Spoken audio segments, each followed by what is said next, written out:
ব্যারাকপুর কল্যাণী এক্সপ্রেসওয়েতে পথ দুর্ঘটনায় মৃত্যু এক যুবতীর, গুরুতর আহত আরও এক যুবতী।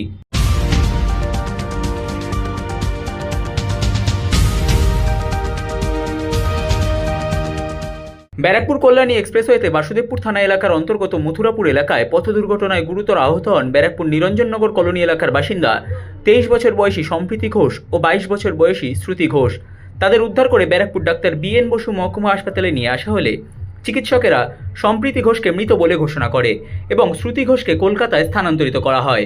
স্থানীয় সূত্রে খবর, ব্যারাকপুরের দিক থেকে নৈহাটির দিকে যাওয়ার সময় স্কুটিতে করে থাকা দুই বোনের স্কুটির পেছনে ধাক্কা মারে একটি লরি, যার ফলে দুর্ঘটনাটি ঘটে। ঘটনার খবর পেয়ে হাসপাতালে আসেন ব্যারাকপুর পৌরসভার 2 নম্বর ওয়ার্ডের পৌরপিতা ডক্টর সম্রাট তপাদার।